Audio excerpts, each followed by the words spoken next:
Well, guess who once again has a once-in-a-thousand-year family curse of a cold? Hi, it's me. How's it going? It's been a while, but looks like it's time again for Alex Meyers Giga Chat Edition. Now, I've had more Theraflu than you can imagine, so let's see how this video turns out. So Netflix is a streaming service that we all keep subscribing to for some reason. Everything they make just gets worse and worse, and yet here we are. 5 seasons of Emily in Paris, and somehow the world keeps turning. Some of you new viewers may not know this, but I actually love rom-coms. I grew up like a nerdy, dorky, very horny, sappy teenager whose mind was always preoccupied with hoping that one day a girl would fall in love with me. And if she just so happened to have huge bazoongas, so be it. I'm now a butt guy, but the sentiment remains the same. Anyway, I love movies about people falling in love. I eat that stuff up like you wouldn't believe, okay? I am, however, fully aware of how corny they are. This brings us to Netflix's newest runaway smash hit rom-com, People We Meet on Vacation. It came out like a month ago, and I've gotten a lot of emails about it, so I figured, hey, why not? I'm already on death's door as it is, just push me over the edge, Netflix. So come along, people who aren't full of gallons of Nickelodeon gack, apparently. Let's check this movie out. So this is our main character, Poppy, quirky YouTuber turned screamo metal singer turned vacation magazine writer. She has one of those totally very real Sex and the City jobs where like she lives in a nice apartment in New York City because she writes hard-hitting articles about how weird bi guys are or how insanely shocking the idea of a threesome is.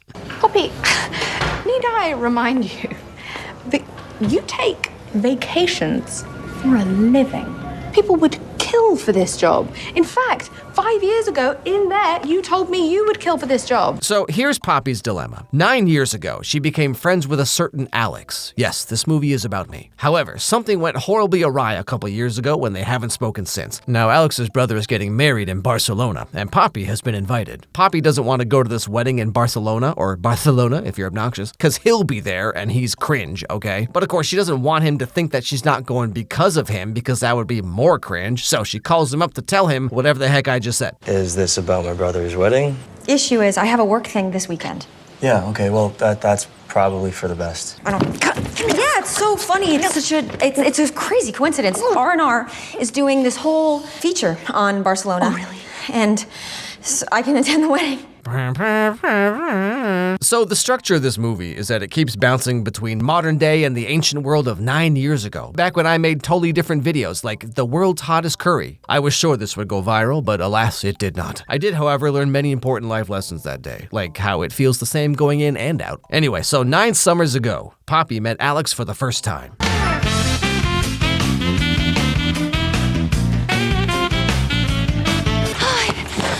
I'm Poppy, and you're Alex. Duh. Whoa, do you go to Boston College? I'm just messing with you. I love the school spirit. Go Eagles? Is it the Eagles? I swear to God, I go here too. Thank you so much again for the ride, by the way. You're so much better than taking the bus. Okay, well, I was not prepared for the sheer amount of raw quirk I was gonna get from this movie. Honestly, it's my fault at this point.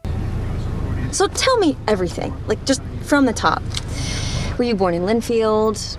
Natural? C-section? Circumcision? Face it, Alex, you and I are not meant to be together. I have a girlfriend. That's so cool. Okay, what a response that was. This is like how you react when a kid open-mouth coughs in your face and then tells you he can like count to 7. That's so cool. But so, they're in for a long drive. Both of them happen to live in the same small town, hence why they're traveling together. Anyway, they stop at a gas station. Alex goes and gets the emptiest coffee cup anyone's ever held, and Poppy locks the keys in the car, and AAA's not coming for a long time. And you and I both know what that means. We got 2 rooms available, room 106 and, hold up. Hey, Phil, what's the status of the big stand in 108? Oh, we'll just take 106. Oh my goodness, they have to share a hotel room and there's only one bed. I guess Alex is just gonna have to sleep on the floor while Poppy just crop dusts him the entire night. Here, of course, is where they both start trauma dumping, because that's what happens when you forget to bring the Uno cards. Like I always say, no Uno, no Monopoly. Well, guess what? My mom died. High school sweethearts. Mm-hmm. Yeah, we like the same things. Our families are close. It's nice. Hey, if Mom likes her, she's a keeper. My mom never met Sarah. She died when I was little. Okay, well, see, now my joke is less funny. Thank you, Alex, with your dark hair and blue eyes. So cringe, am I right? Now, Poppy's trauma, and why she ends up becoming like a travel blogger, writer person, is because she grew up in a small town, and turns out that sucks. That's a problem with small towns. Once people decide who you are, that's it. That's why I want to travel. You can actually be who you want to be instead of who they say you are. You know, I've never related to anything more in my life. I grew up in Sioux City, Iowa, okay, the skid mark of America, and I could not get out of there fast enough. I moved to Tokyo at 18, never looked back. I do think this part's kind of hilarious, though, because he's like, my mom died when I was a kid, and then she's like, oh yeah, well, in middle school, kids were mean to me sometimes. This movie then takes us to 8 years ago, which is 1 year after everything we just saw.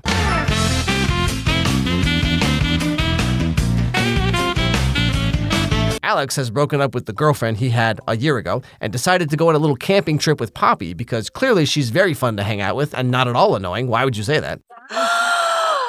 He speaks to me. Bring me home. How are we gonna get him home? Alex, when art speaks to you, you find a way to make it work.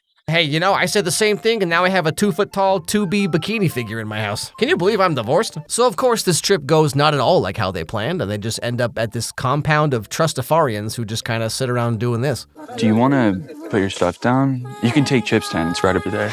Will Chip mind? Nah, he got arrested. Yeah, you know, you hang out with these kind of people and like get ready to answer the same question 400 times and hear all about, you know, what colors smell like. Now, Poppy tries to hook up with this guy who kind of looks like he hasn't showered since the Twin Towers fell, while Alex goes skinny dipping with this girl who could probably convince me to do literally anything. Shenanigans ensue. Alex loses his clothes. He has to wear Poppy's romper and they kind of sort of become closer friends. I'm sorry I ruined your night with Buck. I couldn't stop thinking about my grandpa's open casket funeral. What? It's a long story. You are my weirdest friend. But hey, you're a cute brunette, so I'm prepared to overlook a lot of things. How about this? Every summer, wherever we are, whatever we're doing, we meet somewhere in the world for a trip. So this is pretty much the foundation of the backstory of Poppy and Alex. They decide to hang out every summer, no matter what's happening, so they stay friends regardless of like where their lives take them.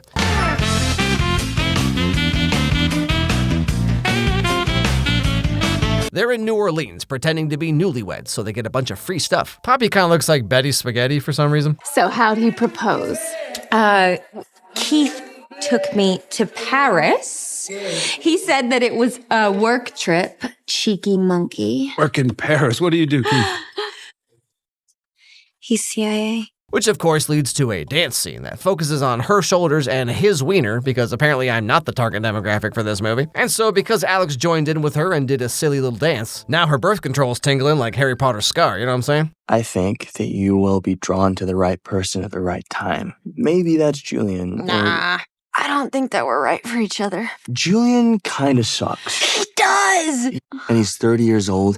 And he waxes his armpits. Hey, whoa, listen, okay? Not everyone requests the liver and onion soup special at the church potluck, you know what I'm saying? You think I'm smelling great after being holed up for 4 days making these videos? Man, I come out the other side smelling like Yoda's gooch. Old Spice ain't gonna work on that. But then what do you know? Poppy's boyfriend with the baby smooth armpits surprises her, and whatever could have been between them is now lost.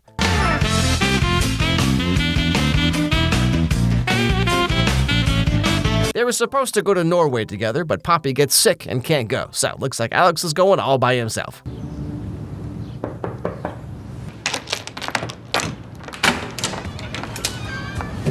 Oh, Poppy. Aw, what a sweet guy. Barf. This is the event that leads to this entire will they, won't they quasi-friendship crumbling into dust, like my sanity 5 years ago. So one thing we learn over the course of this movie is that Alex has had this on-again, off-again girlfriend the entire time. Her name is Sarah, but this summer hangout time is the first time Poppy has ever met said Sarah. And you better believe she's been honing her "who do you think you are" laser eyes for like years now. Wow. This is huge. Wow. There she is. You made it. Yes. Poppy, this is Sarah. Sarah, this is Poppy. Hey. At this point in time, Poppy also has a special someone who's kinda, well, you know, let me just show you. I think me and Poppy would crawl out of our skin if we were stuck in one place. Mortgage, mailbox. We have wanderlust. So are we good together? Oh. And we're nomads, mate.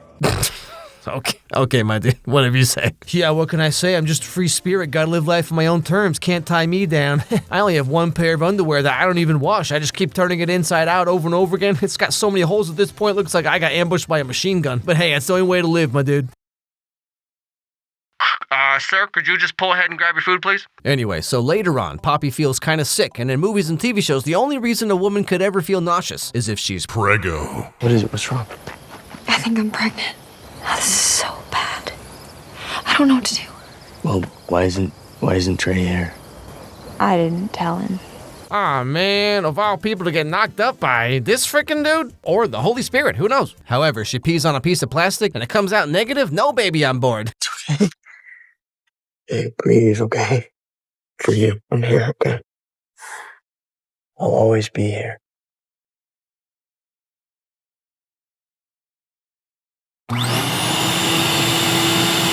Now, Alex is kind of taken aback by this because Poppy thought that her boyfriend got her pregnant, and then 4 seconds later, she's trying to make out with him, and Alex is just standing there ow, why? Wait. I'm sorry. I'm sorry. Oh, I'm sorry. what was that? And his response to all this is to ask Sarah to marry him the very next morning, first thing. Look! Jeez! I said yes.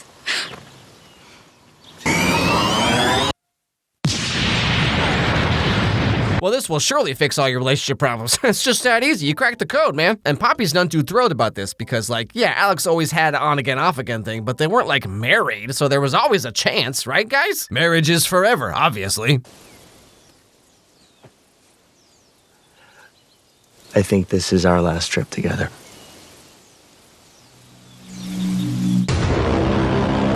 And so, thusly, they do not speak again for 2 years until now, at Alex's brother's wedding, when she kind of fumbled her way into having to go, even though she, didn't want to go, but she actually did. You know how women are. And you, if you hang with...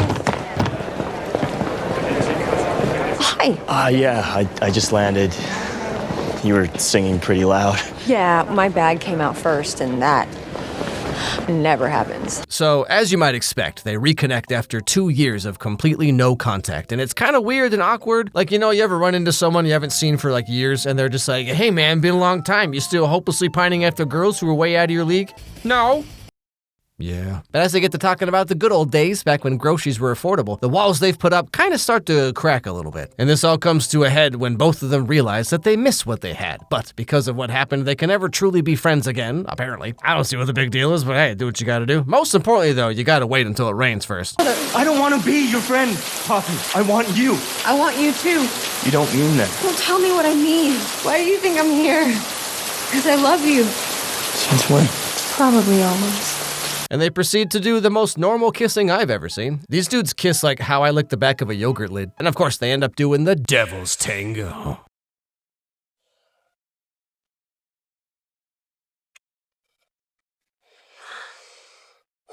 You skipped your run. Yeah, and you kind of taste like pennies, and yet here we both are. And so, finally, after 9 years of willing they, won'ting they, they're finally a couple for about 45 minutes, until they start talking about actual real-life relationship details in particulars. And that's when Alex kind of snaps back to reality, you know what I mean? Well, I'm sorry if I need a little time to just think things through. How is it possible that you still don't know what you want? Well, it's better than being stuck in Linfield waiting. I was waiting for you. This isn't gonna work. Yeah, boy, you know, when that refractory period kicks in, everything looks a lot different. You know, when you've delivered like a whole sonnet and then you spent 3 hours on Zillow together, but then you realize it could never work because she's a Sagittarius, and now you have to pretend like you didn't just say all that stuff. And so they break up again, but this kind of starts to get Poppy thinking about life and work and how she wants to spend her last few years before civilization collapses at the rate we're going. I need to stay in one place for a while. Most people need a vacation from their life. And that was never my problem. I need the life part. It's the best thing you've written all year. I can't believe this is a resignation letter. And so, the end of the movie is Poppy flying all the way to Alex's little town in Ohio to confess her true feelings that she's been hiding and denying for the past 9 years. You're not a vacation to me, Alex. You're home. And I think that I'm not for you too. You can talk now. Please talk now. And then they kiss, and that's the end of the movie. Aww. Yeah, so the message of this movie is if the person you're dating has like a really close friend who they tell you is just a friend, yeah, they want to bang them so bad. All those anxieties and insecurities you've been having, actually, you've been right this entire time. I know my whole thing is like being sarcastic and cynical and whatever, but in real life, I'm actually not like that at all. Like I was talking about earlier in the video, like I fully acknowledge how corny movies like this are, but there's something about my current life situation or recent experience or a combination of the two, I guess, where like this movie kind of hit me in a way that a year ago it probably wouldn't have. You know, you start thinking about the could haves and should haves, like if only I'd said this or if only I'd done that. Did we break up too soon? Did I wait too long? Was I too sensitive about unimportant things? Or did I let too many red flags pass me by before I spoke up? And sometimes it's no one's fault, you know? If COVID hadn't happened, who would I be with now? Where would I be living? I like to think I did my best with what I was given, but I mean, we all know that's not true. Sometimes you choose to be dumb and you know you're being dumb, but like, what if it works out though, you know? This would be impossible to glean from my videos, but sometimes I think I'm actually like overly optimistic and jovial. Surely things will work out, right? And then you wallow in misery for years, you know? If I'm being enough of a martyr, something good must be waiting on the other side, right? I'm not even talking about the movie anymore. This Theraflu is kicking in, boy, I tell you that right now. But all this to say, this movie hit me in a way that I was not expecting. I'm not saying this is some kind of masterpiece, okay? But like, if you're in a certain mindset, this movie was made for you.